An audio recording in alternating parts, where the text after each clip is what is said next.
Hello and welcome. This is Home Life for Extraordinary Impact. I'm your host, Matt Barrios.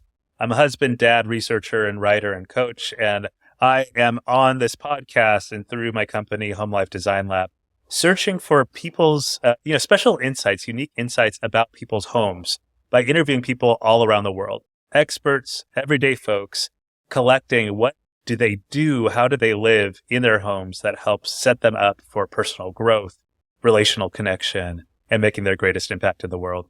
So today, that's what we're up to. I hope you're ready to have an exciting interview with my very special guest, Martin.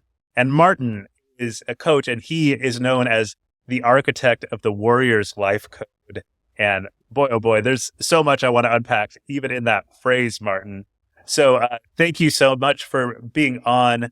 One of my first questions that I love to start with when I ask guests to come on is, what are some of the things that you do at home that help you really show up well to your work, to your life? What are the sort of the things that you like to do at home that help you show up? Well, first thing is, Matt, thank you so much for having me here. I really appreciate it. And that's an easy question for me. And it's come up over the last 10, 12 years that this has become my passion, and it happens in my home. I love to cook. I love it. So one of my favorite rooms in the house is my kitchen.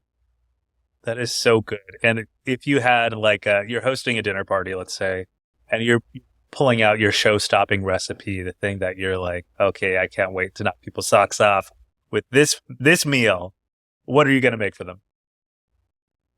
Okay, that's a good question. But you know what happened over the last 6 months? I started doing YouTube videos with coaching and cooking. Are you kidding me? No, I'm not kidding. Cool. In my kitchen. That's so fun. But, so one of the first things I made is a dish that I've loved since a child. It's called chicken and spaghetti. And it's just that, chicken and spaghetti. Perfect.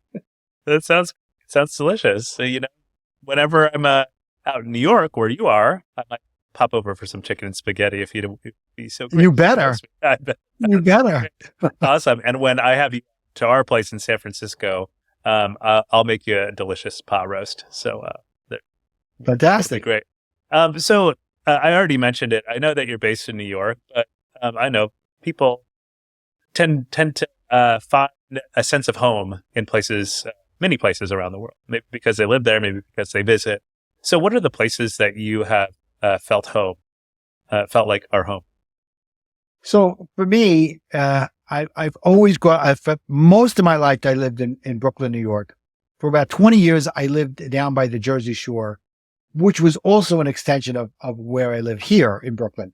I grew up in a very modern Orthodox Jewish community, Sephardic Jewish community, very close knit. And most people don't get married and move away. They get married within the community and stay here. So home for me is Brooklyn, this community, being part of it. And when I moved to New Jersey, the reason I moved there was because in the summertime, which is on our recording here in June, we go to New Jersey for the summer as a summer resort. The whole community moves from New York, 80% of it, from New York to New Jersey for the summer. And after a while, some people loved living in New Jersey so much that they set up living there all year round. And I did that for about 20 years. Gosh, wow. I mean, I love the combination of Brooklyn and New Jersey, the shore over there. And I'm very interested to hear more about this Orthodox Sephardic Jewish community that you've belonged to, because I know relationships, community connection, that does so much to help people have a sense of belonging and all of that. Would you tell me more about what it was like to grow up in that environment and how it's impacted you? Absolutely. As much as people say, oh my God, they feel like they're in a fishbowl, like everybody's watching them. The positives way outweigh the negatives of being like that fishbowl thing and all that. But my parents, my mother's from Syria, my father's from Egypt. Okay. So it's this Middle Eastern, Egypt, Syria, Lebanon, Iraq, Israel. Those are the people that make up, the community here for the most part. And many of them go back generationally when people hear how big my mother's family is and how big my father's family is, how many first cousins I have, and how many of them still live within a couple of miles of me, they're blown away. Yeah. But what comes with that is we all know each other. We go to the similar synagogues, Oh, where do you live? Oh, you go to this synagogue. Oh, okay. And that's the rabbi of that synagogue. Oh, what school did you go to? Oh, did you go to school with that person? So they get to know you even better. Oh, who's your mother? Who's your father? That's always a first question that I was asked. And I find myself asking that to my kids and my stepkids' friends. Who's your parents? And because my wife is a little younger than me, I go, who's your grandparents? That's so funny. Gosh, wow. That sounds like such a tight-knit community. I mean, and I bet that would be so necessary for especially folks who are immigrants from a different country and like trying to make home in a new place, and you get to, worship together, be connected to one another, all of that. Like I could see the value of that. And even that. Right. I mean, would you say that a perfect example is, I'll give you a perfect example. So this past Saturday, my grandson, who's 8 years old, was reading from the Torah for the first time, which you need to practice because you walk up to the Torah, it's in Hebrew and it's, you have to know the tune and everything that goes with it. So he practiced for a while, excuse me. And my son lives about a mile or so away, a little bit more than a mile. So I had to ride my bike there to get there, to be there. And I walked in and my son wasn't there yet. And about 7 or 8 guys came over. Martin, great to see you. Oh my we love having your son here. I'm so excited you came today. It was just I felt like I was in my own home, my own synagogue around the corner from me. Yeah. I could see that. Wow. I love that. Like, even though it's not your usual place, the web of connection is so strong. Right. That's one of the first guys to greet me was my friend from kindergarten. Wow. Because I know like a lot of people move around a lot, right, in their lives. But I feel like one thing that I'm hearing in your experience, as much as you lived predominantly in these two places, right? Like there's such a depth and history of relational connection that comes from really having roots down in a community. And I actually honestly think like that's a thing that's maybe missing from a lot of people's experiences. Have you found that as you talk to people, like comparing even your like deep Brooklyn, deep Jersey Shore experience versus what you've seen with other more kind of visiting New Yorkers who may be there for a while or not? Yeah, absolutely. When they get to learn the depth of the relationships, the things that go on in our community, they marvel at it and they go, I wish I had that. And I wish for them that they did too. The good and the happy times and the sad times. Yeah. For example, my friend's mother passed away last week. Okay. And in the Jewish community, we have this, the way it works is someone passes away, the immediate family mourn for a week and they stay home and they take visitors all week. And I call it's almost like this is your life. And people that you haven't seen for years come to visit you, to honor the person that passed away, and to say, we have these connections all this life, and we're together for you in these times of sadness, just as we are when somebody gets married. Yeah, yeah. But it's even more cellular on a one-to-one basis on that week. Yeah, absolutely. It seems so necessary to navigate grief. It really takes like the tenderness of the one-on-one and all of that. And wow, that's beautiful. Incredible tradition.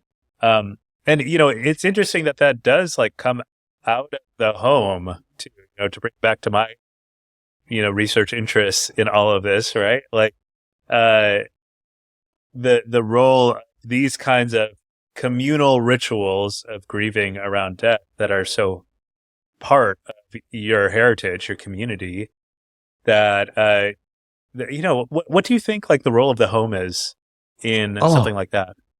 So it's so important because as you were saying it, I recognize even on a deeper level, it's almost as if God is saying you do it in the home that the person lived in because their soul is still kind of there. Interesting. Their soul is built into the home that they built.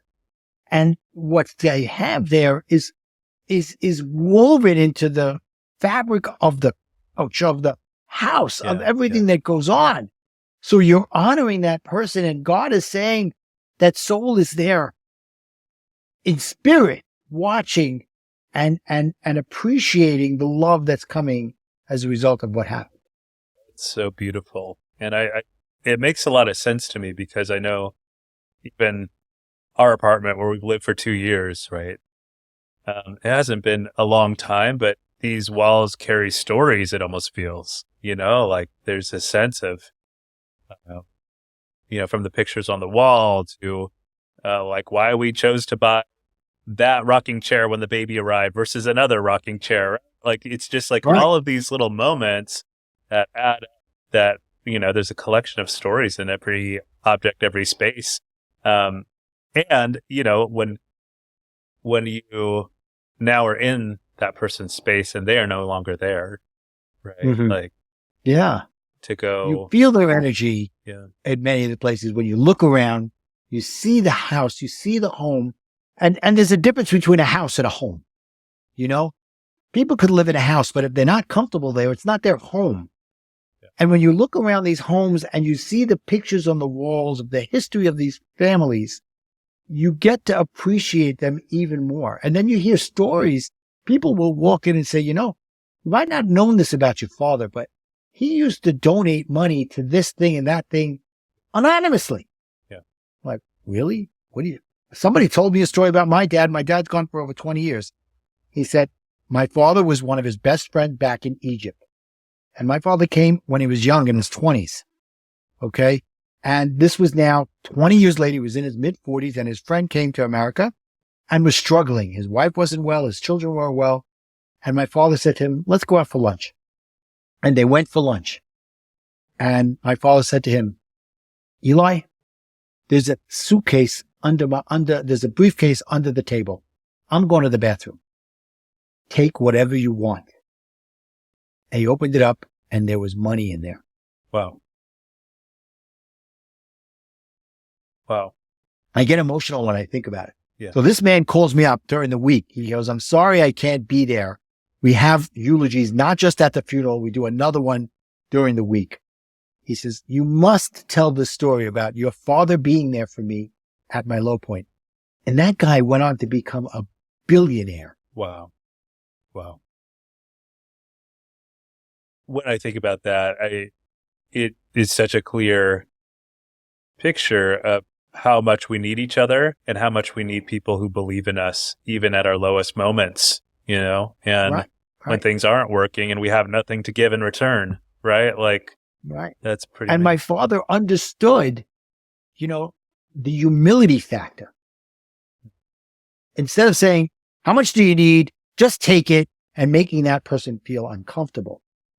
He said, I'm going to the bathroom. Take whatever you want. I don't care. Wow. That's amazing. Gosh, what a story. I'm inspired, to be able to do something like that for somebody. How incredible. Yeah.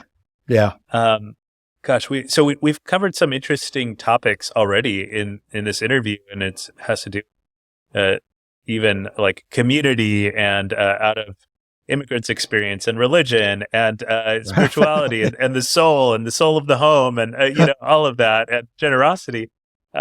So, gosh, I mean, there's so much to say, but I know that you're a coach and a writer, and I'm interested if you see any connections between your home, how you live in your home, and your line of work. What do you see? Absolutely. For me, I went through the ups and downs of life for the first 50 years of my life, the roller coaster of emotion. I went through the 2008 financial crash that happened in the world, and I was a victim of it just as much as, or more than many, many people out there. Yeah. I was wiped out, and I need to recreate myself as a result of that. And a lot of that had to do with what was going on. How I even got there is I was working on a project to build a multi-million-dollar health club and tennis center in New Jersey with my wife. And it took us 5 years to get all the approvals, everything in place that you need along the way. And we were millions of dollars into it. My money and investors' money from people I know in my community and family. Yeah. Okay. And then we finally got all the approvals. It was in 2008. It was the summer of 2008. And I go to the bank. I'm like, okay, great. I'm ready to start building now. And they're like, well, we're not lending. 2006 or 7, going into the bank was like going to Costco. Yeah. They would hand you samples. Bulk. Yeah. Right. The lady on the end of the thing saying, taste this. Here, have 100. Oh my gosh. Yeah. But this was 2008. Yeah. And I go in and they're like, yeah, we're not lending right now. I'm like, what? What are you talking about? I've got over $3 million into this. And then a month later, Bernie Madoff, the subprime loans, and the whole world falls apart. Wow. And I owed money. And my family reached out to the people in my community and they said, listen, we understand you invested. We understand he owes you money. Let's come up with a plan that works for everybody and take some time and you'll get your money. Yeah. And I have to say, the ones from the community said yes. There was 1 or 2 individuals who said, no, I want all my money right now. They ended up getting nothing because all they got was a judgment against me. Oh, wow. Because I didn't have the money. Yeah. Right? But that's the sense of home, the sense of community. They said, okay, we get it. And I was able to pay them all back over time. So then what happened was, now it's 2008, 2009, I'm coming out of this. And I decided, okay, I got to put my life back together again. What do I want to do now? I'm going to reinvent myself, not be a businessman, not be an entrepreneur. So I want to become a life coach because I was always involved in community. That's thanks to my parents. They were community-oriented people, getting involved in the organizations. Me too. I was the founder and first president of the synagogue of Eatontown. And on Saturday mornings, I'd run around, guys, we need 10 guys. We need 10 men. Now there's over 400 families there. Wow. It's beautiful stuff. Yeah. And, so I'm figuring out what I want to do. I said, I've always been involved in helping people figure out how to become better. Let me become a life coach because that's part of being a leader in a community organization is showing how they have potential. Yes. So I said, okay, I'll become a life coach. And about 2 months before coaching training started, my wife said, on our 24th wedding anniversary, I'm done. I want a divorce. I'm like, oh man, why does things keep happening to me? And then I decided I'm going to go through with it anyway. And I realized things don't happen to you, they happen through you. So my worry, concern, everything, my emotions, everything that I was for the first 50 years had come to play, and I needed to change that and have it come through me in a different way. And life coaching changed, becoming a life coach changed my life. And now I go out and try to help people change their life. That's amazing. Yeah, it seems so much born out of many things: hardship, struggle, financially, divorce, and also like this beautiful heritage that you have in your parents being so community-oriented people, and like that groundwork laid for so long, right? Of Yep. I'm a man about my community. What's a new way that I can do that? And, I mean, that's amazing. So, Thank you. with regard then to your home as it is now, what kinds of things, even daily rituals, weekly rituals, what are the things that you do at home that help you show up best as a coach for people? Okay, that's interesting. So it's interesting when you were talking about home in the beginning of the segment of the podcast, and you were talking about how you bring it into what you do on your podcast. I remembered that I got married about 5 years ago. Thank God. I went through all the ups and downs. I figured myself out, and I found a woman, and I live in her home with her 3 children. Also, she's part of the community. As a matter of fact, when I got a call from a woman who was my matchmaker. Okay. I'm like, what is this? Fiddler on the Roof? Yeah. Right? And she calls me up, and she was my matchmaker for a few years. And she calls me up. She goes, I found this woman. You've got to go out with her. I'm like, well, tell me about her. I know people in the community. Tell me. She's telling me about it. I go, I have no idea who this woman is. Wow. She goes, well, you know Ralph and Cookie? I said, yeah, Ralph is friends with my sister, Linda. Cookie's friends with my sister, Nancy. He's about 10 years older. She's 6, 7 years older than me. I said, yeah, I know them. It's their daughter. I'm like, excuse me? Yeah. How old is she? They go, oh, she's 15 years younger than you. I'm like, well, if she wants to go out with me, all right. Sure. And we've been married for 5 years. Wow. Okay. So why am I telling you this story? Yeah. And how does it differ from home? So we move into her house and her kitchen is 40 years old, 50 years old. No more. Over 50 years old. It's solid, but it's, it's outdated. It's always outdated and hard to work in and not the best laid out. So 2 years into our marriage, we decide, okay, we're going to fix the kitchen. And we start fixing the kitchen in the beginning of March 2020. What? All right. Yeah. And what happened at the beginning of March 2020? The pandemic. Yeah. The pandemic happened. All of a sudden, we knocked out the kitchen. All we have left in the kitchen is a sink, an oven, and the refrigerator is in the den. And these guys are not showing up for work. Oh my gosh. I'm like, David, you gotta come. You gotta get here. Ben, we need the cabinetry. Guys, what's going on? Yeah. And we're working through this, and we're like this for 2 months. Wow. Passover comes and I have barely any counter space, a sink, a dishwasher, an oven, and I have to keep running into the den, into the living room to get the fluid out of the fridge. It's wild how much of that stuff, like, it derails your life to not have a functional kitchen, right? That's so crazy. And everybody's living at home. Yes. Because nobody's going to school. It's not like we could just walk into the kitchen at any time and get a snack. Wow. So, but I called up the contract, the guy who we buy the cabinets from. He goes, I have nobody to work. I have the things here, but I have nobody to help me. I said, I'm getting in my car. I'll wear a mask. I'll wear gloves. I'll help you fill up your truck. I'll help you unload it and offload it at my house. I need these things. And I called the contractor. I said, put on 2 masks. I don't care. Do whatever you need to do. Yeah. Please come and finish it. Yeah. And we got it done. Oh man, you need that, especially when the kitchen is like the heart center of the home, right? Like hearing your love for cooking is like such an integral part of who you are. I could see that being like, hey, we must fix this, especially if we're all stuck inside for years. Right. We got through it. So is cooking, like one of those daily things that helps you like show up in the right mindset, like in a creative place or something like that? Like, what does cooking do for you? Oh, it's unbelievable, because the funny thing is how I even started to cook in the first place. Okay. Yeah. So I was married for 25 years. Officially, I was married for 25 years by the time we got through the divorce and everything like that. All right. And my wife was an unbelievable cook, not a good cook, a fantastic cook. And my mother and my sisters are fantastic cooks. Right. And I wasn't allowed in the kitchen because I was a slow.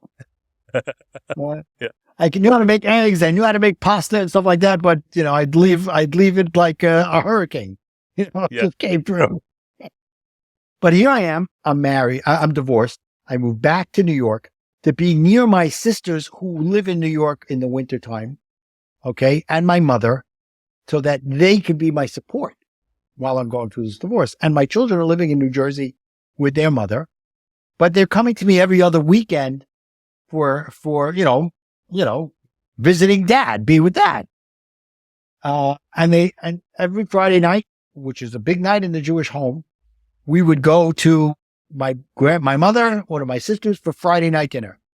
And my kids said to me, Dad, we love going to grandma. We love going to the aunts, but we don't want to do it every time. And I said, we want to stay home once in a while. So I said, okay, if you let me learn how to cook and you're patient with me, then we'll start doing that. Okay. And I tell me what you like. Tell me what you don't like. I'll get recipes from grandma. Mommy will give me some recipes. I'll look at there's a community cookbook. I'll learn. And that's what I did. So what happened to me is it became my my way of getting through and adapting to what was going on in my life and saying, okay, I've got to change the way I do things. And I'll never forget, a few months into it, I invited one of my closest friends and his wife to dinner. And she walks into the kitchen thinking it was going to be like a tornado or a hurricane hit. Yeah. And it was perfectly clean because I learned clean as you go. Yeah. But I loved the getting in there, reading the recipes, learning, doing, stuffing the potato, the whatever had to be doing it. Yeah. Oh, that's great. Yeah. I think born again, like out of this story of like, okay, I just got to figure out how to do this, show up for my kids, and embrace the reality of like a new phase of your life. Right. And exactly. And to do it with delight and creativity. And I'm just going to go learn, and that seems like very and wonderment, Yeah. I did a Thanksgiving. I'm like, okay, how to slice a pineapple on Google. Well, here's a video. How to do this. I know, seriously. And fill on videos. You can find it all out on Google. That's great. And I also love that yours is a story of like learning to cook a little bit later. It's not like you were like born and raised in your kitchen, always doing it or something like that. And I think that's such a valuable story for people to hear because I know I didn't start cooking until I was probably, 26 or something like that. And, and so, but now it's like one of the joys of my life is actually like cooking a great meal and hosting people and all of that. Yes. Yeah, it's so much of joy that I turned around 6 months ago and now I do coaching videos with cooking. Tell me about that. Like, what's the interplay between cooking and coaching? I'm so fascinated with that. Right. So I come up with a subject that I want to talk about. And I go, okay, great. Now let me find something that I can cook and talk about and intertwine the two. So I literally set up my tripod, put my phone on it and just look in and start talking. Yeah. And I say, today I'm going to make this and blah, blah, blah. And I get into it. And then I come up with a subject that I think is important to discuss. And I talk about both at the same time. That's great. I've never heard of anybody doing that. It's so like this combination of, the process from start to finish of something that could also represent this like life transformation or something that you're also trying to explain. That is so cool. Right. I think one of the first episodes I did, the first episode, was talking about how I became my own Julia Child. I was channeling Julia Child through me and how I got there with like some of the story I told you. I love it.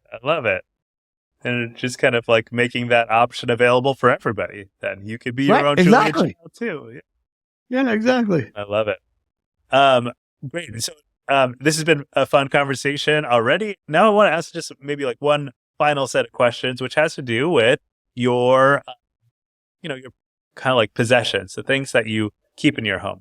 What, if any, are your like prized possessions that like maybe perhaps because you use them often or because they're given a special place in your home? What are some of your prized possessions, Martin? Okay. So one of my prized possessions is, I got married. I moved into my wife's house because she owned this house for a long time. I moved back to Brooklyn. I didn't own my house. I was actually living in the home that I grew up in. My mom had got married after my dad died, moved into his house. So there was no permanency there. Mm-hmm. She had a permanent house and I moved in and I took over the basement as my office. I'm in the basement right now. And if I turn the camera around, you'll see a treadmill. You'll see weights, free weights and a rubber floor and a TV because I'll work out down here in my house. So one of my prized possessions is my gym down here, which is kind of like my sanctuary for working out. That's great. And it's so convenient to have it just downstairs.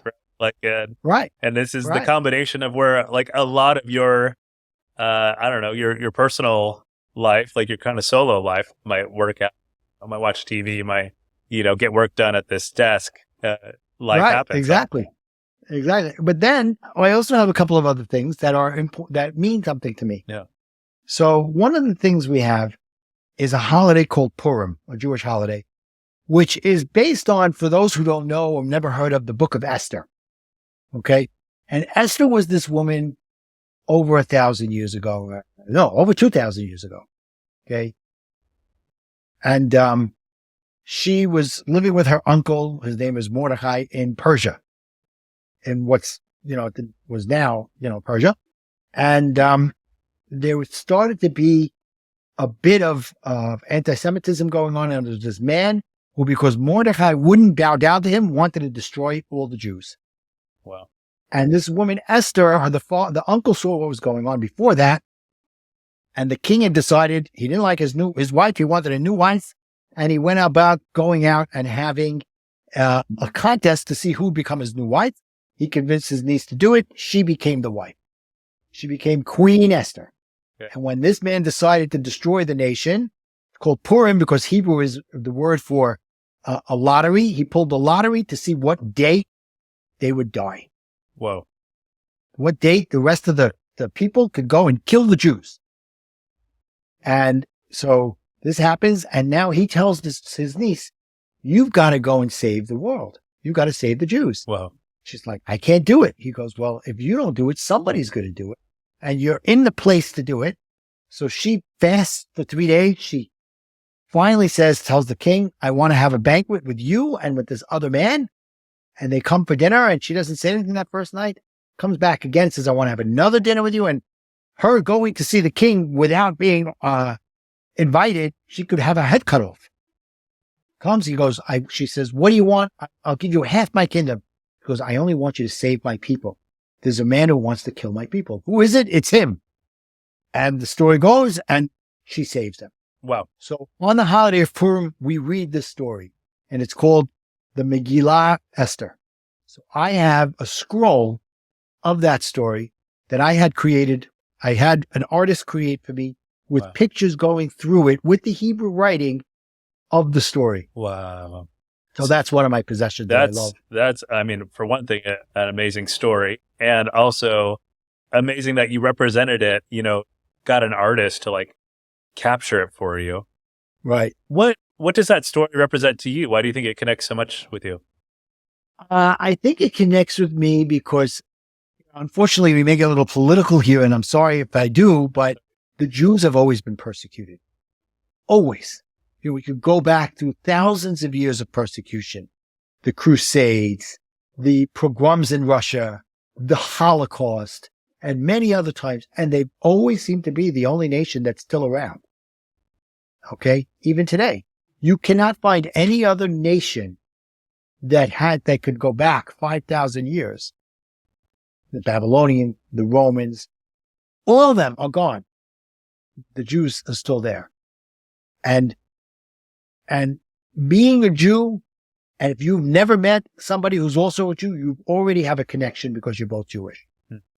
Yeah. Right? So seeing that and then watching Israel over the last 75 years grow in the face of always people wanting to destroy them, and me being so passionate about my Judaism and passionate about my love for the world and love for everything, that story encompasses what we go through on a daily basis. Wow. Wow. So it is a story that represents your cultural, religious, heritage, your identity in that, and also a story of what does it take to keep facing adversity and stick together and continue to find a way through it all. Wow. Yeah. Gosh, I love it. And it sounds like the perfect inspiration for a life coach, actually, because I know you're helping people who are facing challenges in their life, and, That's right. And now you get to, draw from that story as inspiration. I love it. Well, Martin, this has been a wonderful interview, and thank you so much for generously giving me your time and your stories. And I just cherish this conversation. Thank you so much. Thank you so much. With I would love to ask just finally, like, what are the sort of things that you're working on right now, and how could people get in touch with you if they want to be connected? Okay, great. So recently I released my book. It's called Warrior to Warrior, because that's who I was. I was a warrior, and I've become a warrior. And to me, a warrior is somebody who's gone through adversity and come out the other side stronger. So it's 7 steps to uncover the warrior within and live incredibly full everyday life. Life. So I have that book, and along with it, a card deck, which is kind of like a supplement to the book. It's the principles of the book that you can carry around with you in your pocket and have it there. So those are the things I'm working on. Those are the things that have come out recently. I'm very excited about it. You can go to Amazon, but you could also go to connectwithmartin.com. And there you can get some free gifts, and you could learn more about what I do, and you can make an appointment with me. And if you go there, you could also, or you could just go straight to YouTube and put in Martin Salama, and you can watch some of my coaching and cooking videos. Perfect. Yeah, coaching and cooking. I mean, that got like a big shout out during this time, so I love it. And congratulations on the book. And I hope that if anybody is listening to this and they're like, gosh, I just need to be in touch with Martin, please check him out. I will take all of this information and put it also onto a blog post in the show notes. So you just click that blog post. You'll get to read a little bit about Martin and what he's up to, and links to these different things. And connectwithmartin.com, was that the website? That's it. And look how easy it is. Yeah, go check him out there. This has been an episode of Home Life for Extraordinary Impact. And this is part of a larger mission in exploring home and getting research-backed insights on the way different people, experts and everyday people, live their life at home so that they can have a life of personal growth, relational connection, and making their greatest impact in the world. Me and my wife, Lindsay, are on a mission to help 100 million people transform their quality of life at home. It's an audacious goal, and that's what we're after. And if you are into this and you want to keep following along, please subscribe to this episode, and also follow along the newsletter at homelifedesignlab.com. Homelifedesignlab.com. There's a link in the show notes there. And if you especially like it, if you're just like, this is exactly what I'm looking for, I urge you to become a premium subscriber to the newsletter and the podcast, and that will get you even more extra perks that will help inspire you to take action in your life to transform your quality of life at home. So thank you very much, everybody who's been listening. And thank you again, Martin, for being an incredible guest. Thank you so much, Matt. Have a great day. Yes. Until next time, everybody. Thanks for listening to Home Life for Extraordinary Impact. I hope you enjoyed listening as much as I enjoyed putting it together for you. Please take a moment to rate it, like it, and subscribe wherever you have listened or watched. If you really loved it, check the link in the show notes to become a premium subscriber to support the ongoing work of this project and to unlock some exclusive premium episodes. Home Life for Extraordinary Impact is a project of Home Life Design Lab. Find out more at homelifedesignlab.com, where you can sign up for the newsletter and follow along on Instagram and TikTok. Thanks.